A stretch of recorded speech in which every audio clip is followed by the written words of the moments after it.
Ani ko kuan sa broccoli dito sa akong amo. Ang prayer na ko sa Hong Kong. Ako gibabad sa tubig na may asin. Mga half hour na akong gibabad. Then mo na siya nako og half. Then ako siyang kuan na kadali sa hot water.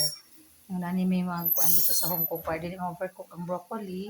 Then ako na siyang wala man tay beef may lamian na siya sa beef nga kanang lipig pison ba. So ang gibuhat pork na lang. Muna ako ikuan dagko siya nga bombay ang akong ikuan gyud. Nagkanang sa ka ura siya kinumo bang kadakon sa bombay pero half lang ang gigamit. So ginigpis na ko ang pork instead na beef kay mo na siya hilig sa mga amo sa Hong Kong. Ako na siyang i-fry unya pero i-fry na nako una then kini kay ako man ni siyang ikuan. I-blanch lang kadali ang broccoli diri. Kapag dili siya ma-overcook. Then saka na to ihalo ng broccoli pag hapit na to mahaon tong atong pork. Ito siya tong rush simi i-fry i-kuan na siya na to.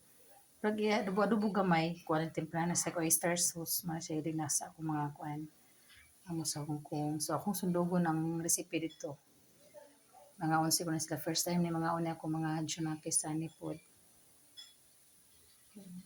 In order nila mo iday kuan cha-cha binaji ni pani 1 kilo ng hati mini mother.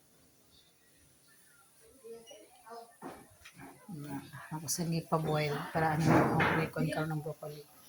So, boiled naman siya. Broccoli. Pagkaon man ni Kuya ha, first time mo mga na ni broccoli no.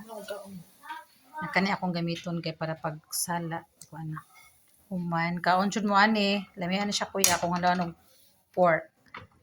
Igisal na ko ang pork sa.